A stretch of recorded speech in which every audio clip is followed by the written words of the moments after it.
Here's a tutorial on how to put together the Brew You Kegerator Kit. The first thing we're going to talk about here is selecting a fridge. If you're not lucky enough to already have one sitting around in your backyard, jump onto Facebook Marketplace or Gumtree and see if you can find one for a reasonable price. The first style of fridge we've got here is your classic bar fridge. The advantage of this one is it's really easy to get the kegs in and out of, with the disadvantage being you can't be 100% sure where the refrigeration lines are. Second style that we've got here is a chest freezer. You can be really confident that there's not going to be refrigeration lines in the top, but it's really difficult to get the kegs in and out of, as you can see here. Now that we've selected our fridge, we're moving on to preparing it so it can be drilled into. You'll often find trays like this which will get in the way of your kit. As you can see here, I'm carefully maneuvering the tray so it sits nicely at the back of the fridge. You can't cut this tray out completely, otherwise it'll kill the fridge. Once that's sitting nicely, I go to shut the door, and as you can see, it doesn't quite close. In this example, you can see the shelves of the fridge, which are quite bulky. You can use either a handsaw or something mechanical to cut it out like this. We're now going to move on to preparing to drill the holes. We're going to use a drip tray for reference here. You don't want to drill the hole right in the middle because this could cause the drip tray to hang over the front. Move the drip tray to where it looks natural, and then from there you can move on to making the markings. We're just using a tape measure here to mark the middle point of the drip tray. As I mentioned earlier, you can't always be sure of what's going to be inside the roof of the fridge. For this reason, we're using a Stanley knife to cut out a square in the area that we think we're going to drill. Once this square is cut out, you're going to adopt the dig before you drill method. This means we're going to dig a hole where we plan to drill to make sure there's no refrigeration lines in the area. If there is refrigeration lines, you can either move the hole or use a smaller hole saw fitting so it fits between. Once I'm done with that, I'm just using a hammer to make a marking so I know that the area we've dug out is where I really want to drill. This is where we get to the exciting part and start to pull out the power tools. Here you can see I've used a 54mm hole saw fitting, but you can use anything between this and 25mm. If using power tools is completely new to you, don't worry, it doesn't take long to pick up. Here I am slowly and carefully drilling into the fridge. Once that's complete, you're going to move on to drilling for the screws. I'm using the rubber O-ring as a guide and a pinprick just to mark out where I think I'm going to drill. Again, this will make sure you don't hit the refrigeration lines.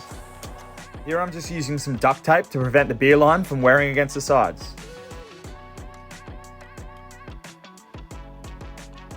Now selecting the size of the drill bit's a little bit more important. Here we want to use a 4.5mm drill bit. This will make sure the screws fit nice and snug. Where the hole from the hole saw would be, we're going to use the rubber O-ring as a guide to make markings of where we're going to drill. Then we want to line the drill up nice and straight and drill away.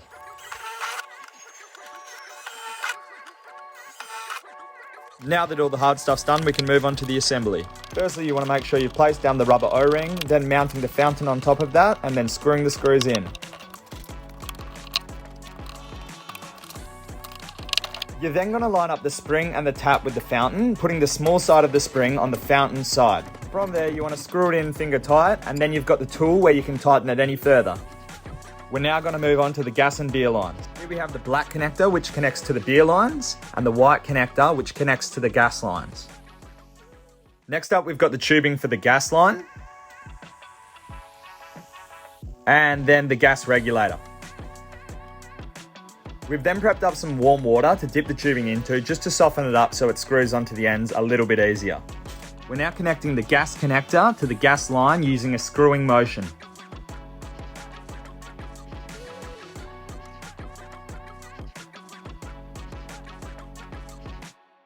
It's then important to feed the hose clamp onto the gas line, and then from there you want to screw it on nice and tight to the gas connector. And perfect. It's important you put the next hose clamp on before the gas regulator. If you don't, you won't be able to get it on afterwards. Again, you're going to heat up the line just to soften it up a bit. You're then going to grab your gas regulator and screw it on.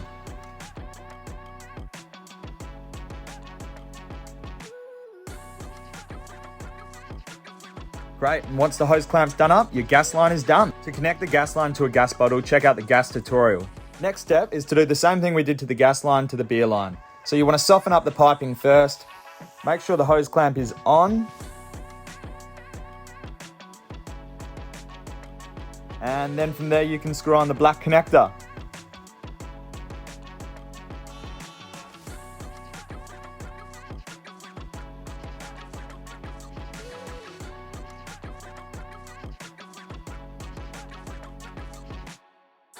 Once that hose clamp is tightened, your beer line is done. Getting the lid onto the keg can be a bit tricky. You want to line it up side on with the keg and then twist and pull down to tighten.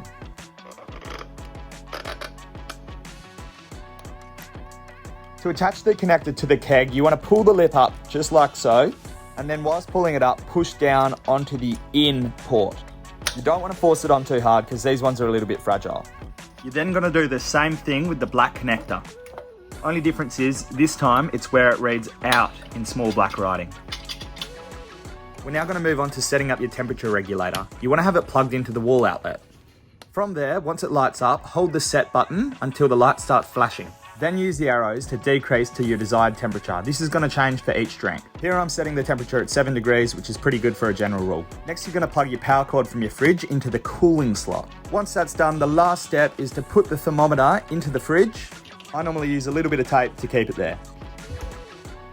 Hopefully everything's come together well by now, but if you've got any questions, take a look at the frequently asked questions page of the Brew to You website, or take a look at any of the other videos we've got here.